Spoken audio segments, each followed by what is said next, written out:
9. Justin Murdoch. 49-year-old Justin Murdoch is the heir to the multi-billion-dollar Dole food fortune.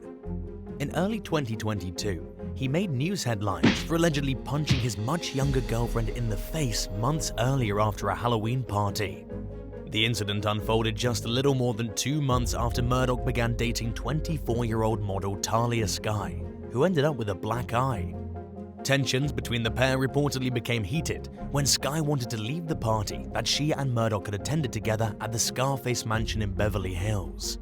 They left, but apparently Murdoch wasn't happy about it, and the couple began to argue on their way back to his house in the upscale Bel Air suburb of Los Angeles. Skye texted a girlfriend to come pick her up and later claimed that Murdoch hit her in the face before the friend arrived. The friend, who was identified only as Juliana, told the Daily Mail that Skye was shirtless, crying hysterically, and flailing her arms in the driveway. Juliana described her friend's face as swollen and badly bruised, which seems to corroborate the visible injury seen in a photo of Skye that the news outlet obtained. Murdoch claimed that he doesn't hit women. He called Skye crazy and accused her of harming herself. The billionaire was arrested by the Los Angeles County Sheriff's Department, but it's unclear whether he was formally charged or what became of the case. 8. Henry T. Nicholas III. Tech billionaire Henry T. Nicholas III has had numerous brushes with the law over the years. The 63-year-old's most shocking arrest came in 2018, when authorities reportedly seized a plethora of illegal substances from his Las Vegas hotel room, including marijuana, cocaine, heroin, methamphetamine, and ecstasy. Police also claimed to find used-up canisters of nitrous oxide, commonly known as laughing gas or whippets, and said that the entrepreneur's 37-year-old friend Ashley Fargo was unconscious at the scene with a partially deflated balloon in her mouth. Nicholas entered an Alford plea in response to 2 felony drug charges in 2019, which means that he did not admit guilt, but conceded that prosecutors probably had enough evidence to secure a conviction. The district attorney dropped several more serious charges and agreed to not pursue a jail sentence if Nicholas and Fargo attended drug counseling, performed 250 hours of community service, and donated $1 million to a drug treatment and rehabilitation program. 7. Tom Hagen. In late 2018, Norwegian real estate tycoon Tom Hagen called the police to report that his wife had been kidnapped and that the culprits had left behind a ransom note. The 68-year-old claimed that he found the note in his bathroom and that it demanded $10 million in the cryptocurrency Monero in exchange for the safe return of Anne Elizabeth Falkovik Hagen. It was fraught with spelling mistakes and warned that Anne Elizabeth would be killed if Hagen contacted authorities, which he did anyway. There were no signs of forced entry at the couple's remote home, but there was evidence of a struggle in their bathroom, leading police to initially wonder if the kidnappers had found Anne Elizabeth hiding there and attacked her. They instructed Hagen to remain quiet about the case while they investigated over the next 10 weeks. When detectives found themselves still at a loss for answers in early 2019, they appealed to the public for tips that might help identify the culprits. At the time, Chief Detective Thomas Broski said that there was no information to indicate whether Anne Elizabeth was dead or alive.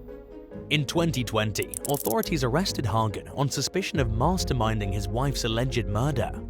After spending a year and a half working to get to the bottom of Anne Elizabeth's disappearance, investigators theorized that the billionaire either killed her or arranged to have her killed and hatched the bizarre kidnapping hoax. He has since been freed, but remains a suspect in the case. Anne Elizabeth's body was never found. 6. Bernie Eccleston.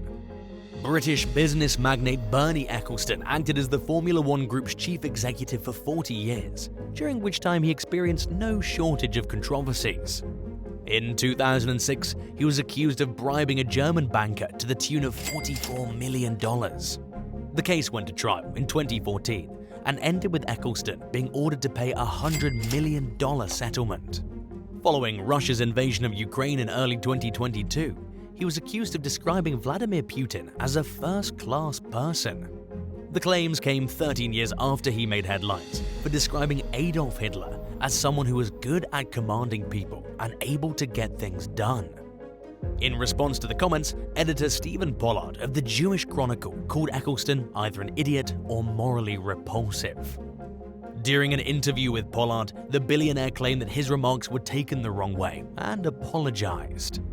But he continued to come under fire for his reactions to criticisms over the Hitler commentary, which included a snide quip about how it was a shame that the Jews didn't sort the banks out during the 2008 financial crisis.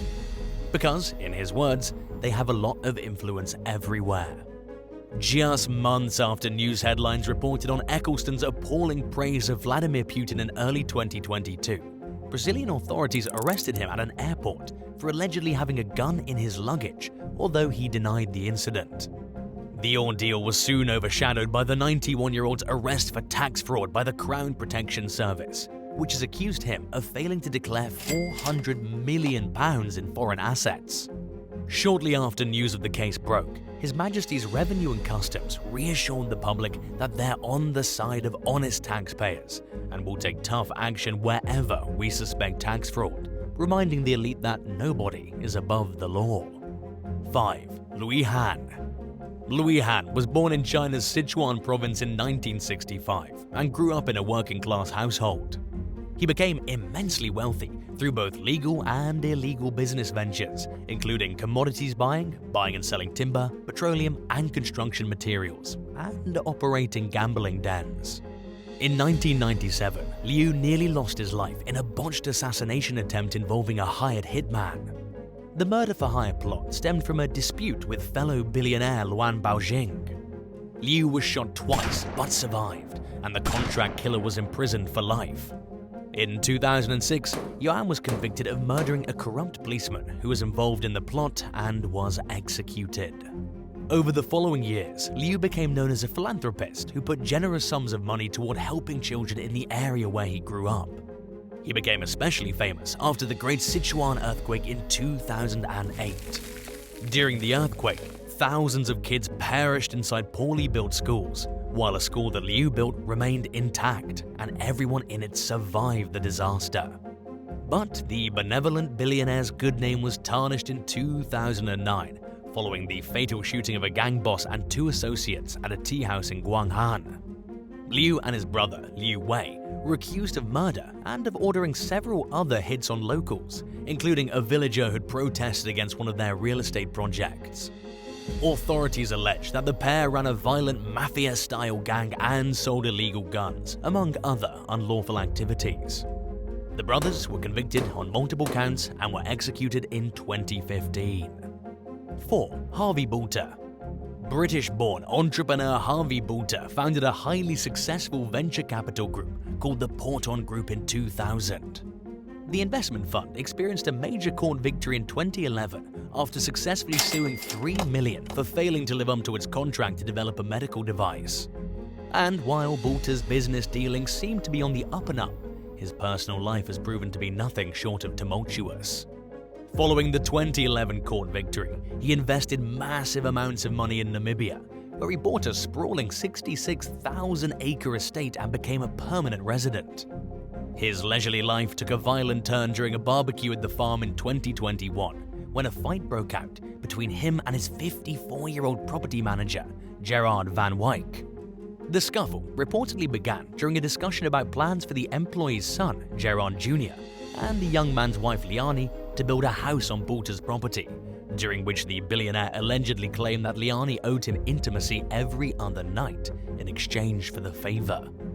A source told the press that the billionaire was very drunk when the encounter occurred. He's accused of threatening Van Wyck with a pistol and fatally shooting the staff member who was trying to wrestle the weapon out of his boss's hands.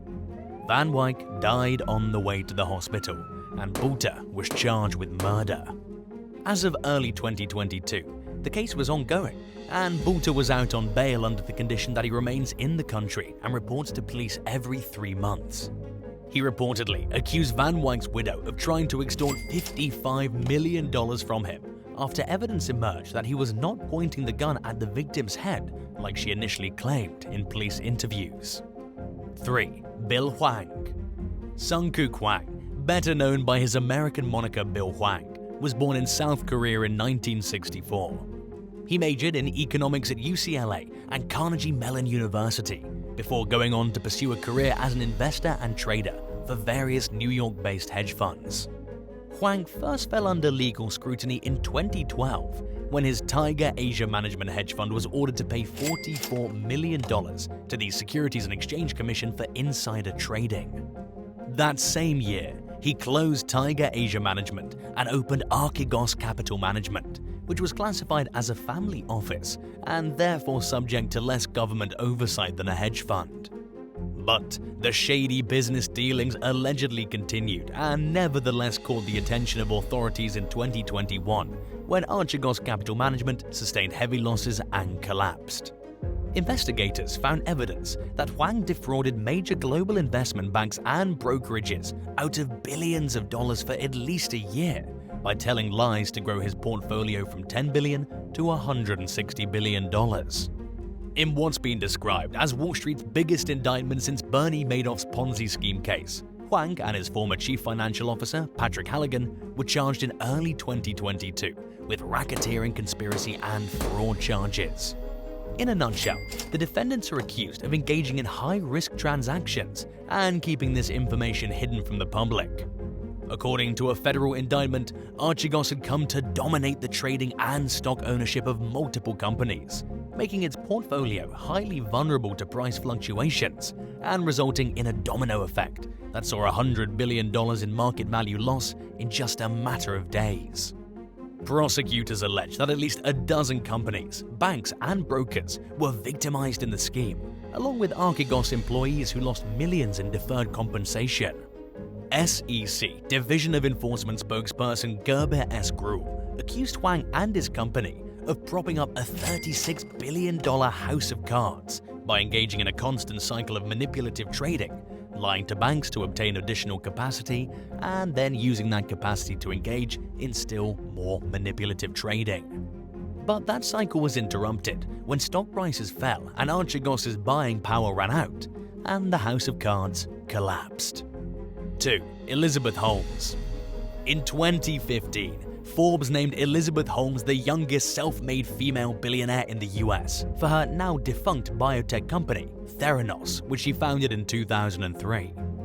At the time, the company was worth an estimated $9 billion. But the wealthy young woman's downfall began shortly after the Forbes report came out, when journalists and federal investigators called the company's technology claims into question. Holmes was also suspected of misleading investors and the government. In 2018, Holmes and Theranos were charged with deceiving investors through false or exaggerated claims about the company's blood testing technology. The list of allegations put forth by the Securities and Exchange Commission accused Holmes of massive fraud. She settled the case by paying a $500,000 fine and relinquishing her voting control in Theranos. She was banned from serving as an officer or director of a public company for 10 years. But Holmes faced more legal problems with former Theranos chief operating officer Ramesh Sunny Balwani later that year, when the pair were indicted on 9 counts of wire fraud and 2 counts of suspected wire fraud. In late 2022, Holmes was found guilty of defrauding investors, but not guilty of defrauding patients. Her sentencing is scheduled for October, and she faces up to 20 years in prison along with millions in restitution and fines. 1. Robert Brockman. In 2020, American billionaire businessman and former software CEO Robert Brockman became the focus of the largest ever tax evasion case in the United States. A 39-count federal indictment filed in California's Northern District accused him of being involved in a decades-long scheme to hide around $2 billion of his income from the IRS. The lengthy list of charges included tax evasion, wire fraud, money laundering, and failure to disclose overseas assets.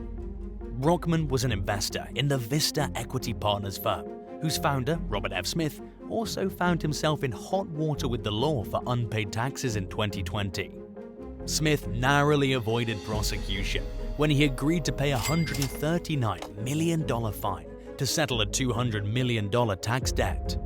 In late 2021, both Brockman and Smith were named in a massive collection of leaked documents known as the Pandora Papers, which identified the secret offshore accounts of world leaders, billionaires, and other powerful figures.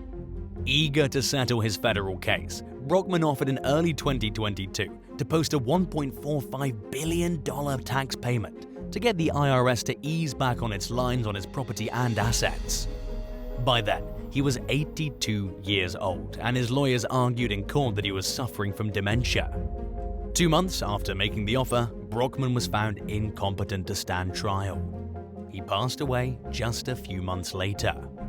Despite the numerous controversies he became entangled in toward the end of his life, he remained notoriously private, refusing to grant media interviews or discuss his legal issues in any capacity. And while it's known that Brockman donated heavily to Republican causes, had been married to his wife since 1968, and owned lavish residences in Houston, Texas, and Aspen, Colorado, the details of his life remain largely a mystery. Thanks for watching.